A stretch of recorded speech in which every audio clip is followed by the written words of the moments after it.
राधा वल्लभ श्री हरिवंश प्यारे भक्तों, गोपाष्टमी की आप सभी भक्तों को ढेर सारी मंगल बधाइयाँ। तो भक्तों, आज मैं जा रही हूँ दीपदान करने जमुना मैया में। तो मैंने सोचा चलो आप लोगों के लिए भी ये ब्लॉग बनाया जाए बहुत अच्छा सा। तो सबसे पहले मैं आ गई थी राधा वल्लभ लाल जी के दर्शन, और आज यहाँ मैंने अपने लाल जी के दर्शन करे। लाल जी ने लकुटी धारण की है। जैसा कि आप सब जानते हैं भक्तों की गोपाष्टमी के दिन ही माता यशोदा ने ठाकुर जी से गैया चराने का काम का शुरुआत कराई थी। तो इसीलिए ये दिन गोपाष्टमी के रूप में मनाया जाता है। उसके बाद भक्तों, मैं आ गई जमुना जी अपनी फ्रेंड राधिका के साथ और उसकी बेटी तुलसी के साथ। तो जैसे ही हम जमुना मैया आए तो वहाँ पे बहुत ही सुंदर दृश्य हो रहा था, जैसा कि वीडियो में आप सब देख ही रहे होंगे और इसको अनुभव भी कर रहे होंगे। लग रहा था कि मानो कोई दीपावली है। जमुना मैया में रोज़ रात में कार्तिक में यही दृश्य दिखाई देता है भक्तों। तो हमने जल्दी से एक नाव ली और नाव में हम अपनी तैयारी करने लगे। ये सारा सामान मैं लेके गई थी भक्तों। कार्तिक मास में दीपदान का फल 100,000 गुना बढ़ के मिलता है, जैसा कि शास्त्रों में बताया है, और इस पर मैंने एक सेपरेट वीडियो भी बनाया हुआ है पीछे। देखें भक्तों, यहाँ पे कितना अच्छा लग रहा है। और मैं यहाँ पे सारी तैयारी कर रही थी दीपक की, और पीछे जमुना मैया की कलकल की आवाज़ आ रही थी। इतना सुंदर भक्तों के भजन का, और यहाँ पे बहुत प्यारी प्यारी ध्वनि सुनाई दे रही थी। ओवरऑल ये व्यू आ रहा है। देखिए दीप कितने सुंदर लग रहे हैं। कहते हैं अगर आप किसी तीर्थ में जाके किसी पवित्र नदियों में दीपदान करते हैं तो उसका 100,000 गुना फल मिलता है। तो भक्तों, आप सब भी कार्तिक में अगर अभी नहीं आ पाए हैं तो कार्तिक के कुछ ही दिन शेष बचे हैं, आप श्रीधाम वृंदावन आए। अगर आप वृंदावन नहीं आ पा रहे हैं तो जहाँ भी आप रह रहे हैं उसके आसपास की नदियों में, पवित्र नदियों में, जलाशयों में, तीर्थों में जाके ज़रूर दीपदान कीजिए। क्योंकि भक्तों, हम बहुत ज़्यादा कुछ नहीं कर पाते हैं, लेकिन बस जितना भी हमें ज्ञान है, जितनी भी हमें समझ है, उसके अनुसार हमें ज़रूर कुछ ना कुछ करना चाहिए। तो देखिए यहाँ दीपक की रोशनी कितनी प्यारी लग रही है।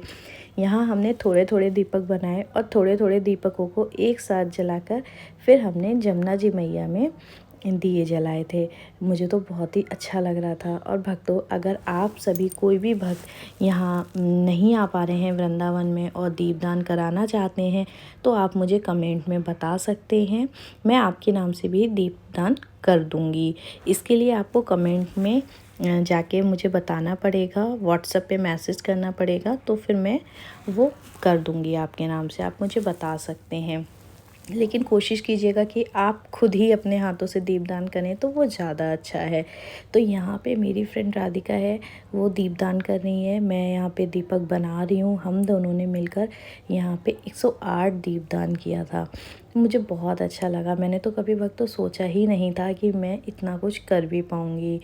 तो देखिए भक्तों, यहाँ पे कितना अच्छा लग रहा है। बहुत सारे दीपदान हो चुके थे, थोड़े से बचे थे, फिर हमने वो बनाए। उसको बनाने के बाद हमने उसको भी दीपदान किया और जमुना मैया में बैठ के यमुनाष्टक का पाठ भी किया।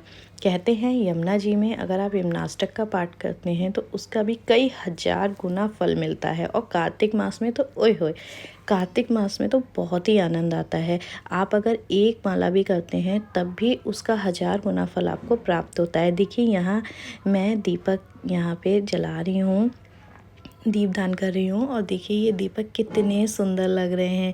ऐसी ही एक बहुत लंबी लाइन बन चुकी थी भक्तों, बहुत दूर तक हमारे दीपक दिखाई दे रहे थे और हमें देख देख के इतना आनंद आ रहा था कि मैं कुछ नहीं कह सकती। मुझे बहुत आनंद आ रहा था और बज रहा था रात के 10:30। हम बहुत ज़्यादा लेट हो चुके थे तो हम कुछ थोड़ा जल्दी जल्दी भी कर रहे थे। देखिए भक्तों, दीपक कितने सुंदर लग रहे हैं। अभी आप जमुना मैया को देख नहीं पा रहे होंगे क्योंकि अंधेरा है और बहुत ज़्यादा लाइट नहीं थी, तो हम जितना भी वीडियो शूट कर पाए। यहाँ पे मैं आप सबको ये बता रही थी कि अगर आप सब भी दीपदान कराना चाहते हैं वृंदावन में और नहीं आ पा रहे हैं तो आप मुझे कमेंट सेक्शन में अपना नाम बता सकते हैं, कमेंट कर सकते हैं। मैं आपके नाम से भी दिया दान कर दूँगी।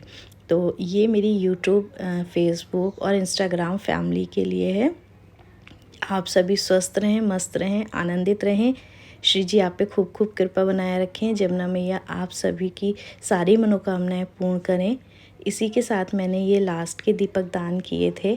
और यहाँ पे शोर बहुत था, इसलिए मुझे वॉइस ओवर करना पड़ रहा है, वरना मैंने वहीं से आप लोगों के लिए वीडियो बनाया था। उसके बाद में हमारी छोटी सी लाली किशोरी, मैंने उसके हाथ से भी दीपदान कराया था, क्योंकि कहते हैं ना कि ब्रज में हर 7 वर्ष तक के जो बच्चे होते हैं वो श्री जी और ठाकुर जी का ही स्वरूप होते हैं। तो मुझे तो यही लगता है कि ब्रजवासियों का प्रेम मिल गया तो समझो कि आपको श्री जी का प्रेम प्राप्त हो गया। जैसा कि हमारे परम पूज्य गुरुदेव भगवान कहते हैं कि ब्रजवासियों का प्रेम मिलना बहुत ज़्यादा कठिन है, लेकिन इस मामले में श्री जी ने मुझ पर अपार करुणा बरसाई है और सच में मुझे बहुत प्रेम मिल रहा है। इतना तो शायद मैंने कभी सोचा भी नहीं था अपने जीवन में, जो प्रभु मुझे यहाँ पे दे रहे हैं। उसके बाद दीपदान करने के बाद हम निकल चुके थे, 11:15 बज चुका था, हम बहुत ज़्यादा लेट हो गए थे। तो हमने सोचा कि चलो यहाँ पे व्लॉग एंड कर देते हैं, लेकिन ऐसा नहीं हुआ। जैसे ही हम रास्ते में जाने लगे तो हमें इतनी परिक्रमा मिल रही थी, भक्तों इतनी जोर की परिक्रमा चल रही थी गोपाष्टमी पे, हमें लग रहा था कि आज सारी रात परिक्रमा रुकने वाली नहीं है। उसके बाद मैं जब घर जा रही थी तो देखा प्रेमानंद महाराज जी के इंतज़ार में, देखिए भक्तों अभी से लोगों ने बिस्तर डाल के लेट गए हैं, इतनी भीड़ हो रही है, और जबकि महाराज जी निकलेंगे 2 बजे। ये तो भक्ति है और प्रेम है भक्तों का। तो इसी के साथ मैं आपको दिखा रही थी कि देखिए कैसे भक्त प्रेमानंद महाराज जी का इंतज़ार कर रहे हैं 11:15 बजे से।